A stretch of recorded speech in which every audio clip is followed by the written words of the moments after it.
Assalamualaikum warahmatullahi wabarakatuh.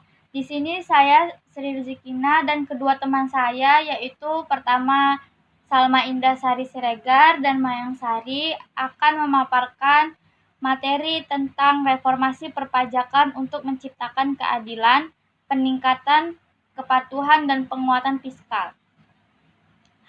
Pertama-tama saya akan memaparkan latar belakang reformasi perpajakan. Pembaruan pajak ini meliputi pembaruan dalam peraturan perundang-undangan, perpajakan, dan perubahan sistem pemungutan pajak. Latar belakang terjadinya reformasi perpajakan adalah karena undang-undang pajak yang berlaku saat itu, yaitu tahun 1983 dan sebelumnya, merupakan peninggalan kolonial Belanda yang tidak sesuai lagi dengan perkembangan zaman dan tidak berdasarkan pada Pancasila.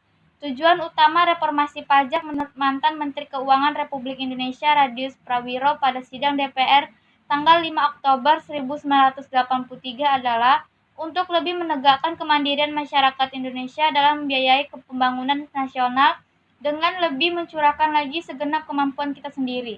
Reformasi pajak sebenarnya lebih diarahkan pada upaya untuk meningkatkan kepatuhan wajib pajak, terutama dalam hal pembayaran pajak.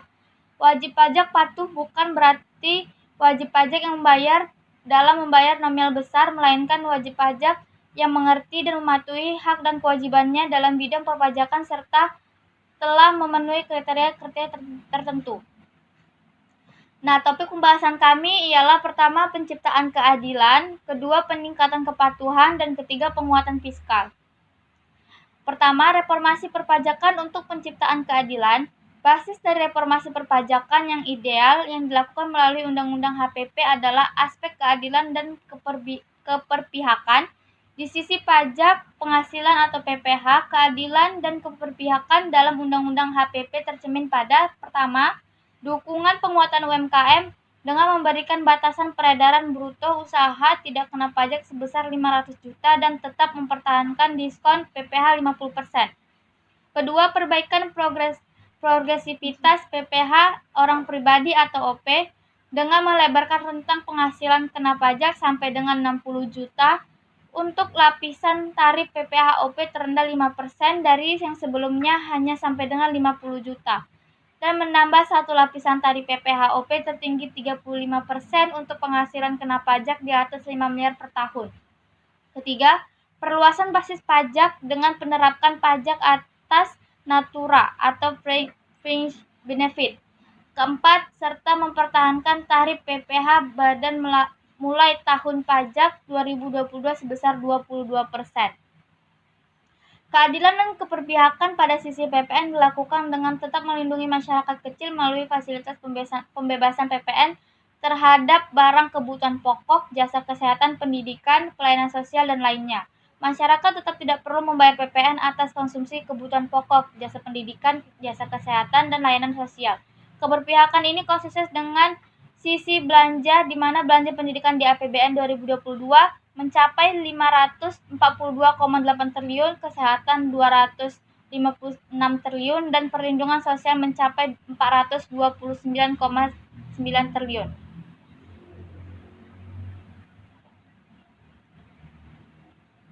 Nah, selanjutnya bagian reformasi perpajakan untuk peningkatan kepatuhan akan dibacakan oleh Mayang Sari. Saya akan memaparkan tentang reformasi perpajakan untuk peningkatan kepatuhan. Sebagai bagian dari strategi reformasi administrasi perpajakan, Undang-Undang HPP akan mendorong peningkatan kepatuhan. Strategi reformasi administrasi perpajakan diarahkan untuk mendorong kepatuhan sukarela dengan memperkuat sistem administrasi pengawasan dan pemungutan perpajakan, serta memberikan kepastian hukum perpajakan.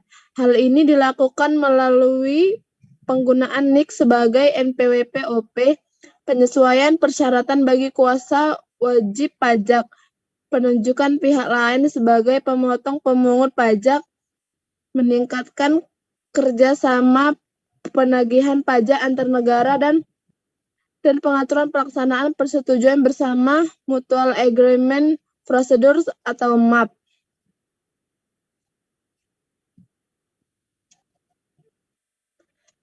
dengan berbagai perubahan kebijakan maupun peningkatan kinerja administrasi perpajakan, Undang-Undang HPP diperkirakan memberikan dampak positif bagi penerimaan perpajakan.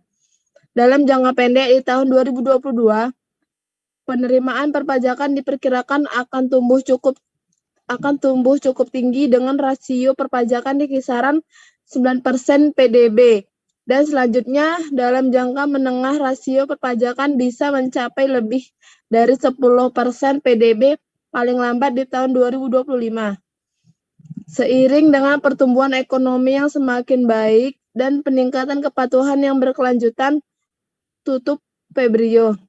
Hasil estimasi Kementerian Keuangan juga menunjukkan bahwa Undang-Undang HPP dapat dilaksanakan tanpa trade-off signifikan pada perekonomian nasional termasuk stabilitas harga dalam jangka pendek.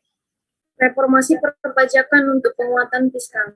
Undang-Undang HPP mencerminkan besarnya komitmen pemerintah untuk melakukan reformasi kebijakan fiskal secara menyeluruh.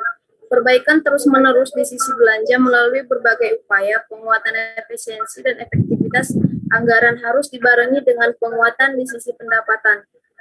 Keberhasilan reformasi kebijakan fiskal sangat krusial karena mampu memfasilitasi reformasi struktural lainnya, seperti reformasi di bidang kesehatan dan pendidikan untuk penguatan modal manusia atau human capital, serta keberlanjutan penguatan infrastruktur atau physical capital.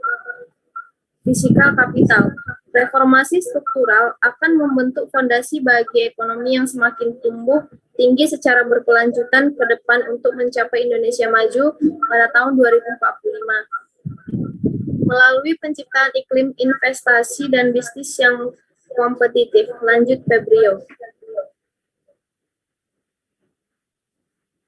Undang-Undang HPP juga akan menguatkan efektivitas fungsi APBN, yaitu meliputi pertama, fungsi alokasi terkait dengan penyediaan berbagai pelayanan publik seperti pendidikan, kesehatan, keamanan, dan ketertiban, serta sarana dan prasarana kegiatan ekonomi lainnya. Yang kedua, fungsi distribusi erat kaitannya dengan upaya pemerataan hasil-hasil pembangunan, baik antar penduduk maupun wilayah. Berbagai bentuk program bantuan sosial kepada keluarga miskin dan hampir miskin, serta program pembangunan kawasan tertinggal dan luar atau perbatasan merupakan contoh paling nyata pelaksanaan fungsi distribusi APBN. Yang ketiga, fungsi stabilisasi APBN menyangkut upaya-upaya pemerintah dalam penanggulangan krisis ekonomi, serta langkah cepat dan darurat dalam pemerintah dalam rangka penanggulangan krisis akibat pandemi COVID-19 dalam 2 tahun terakhir. Ketiga, fungsi APBN tersebut akan dapat dilaksanakan dengan baik apabila ditopang oleh pendapatan negara yang kuat, pengelolaan belanja negara yang berkualitas, dan pengelolaan pembiayaan yang inovatif dan berkelanjutan. Baik, itulah materi terakhir kami, yaitu tentang reformasi perpajakan untuk penguatan fiskal. Demikian pemaparan materi kami. Lebih dan kurang kami mohon maaf. Assalamualaikum warahmatullahi wabarakatuh.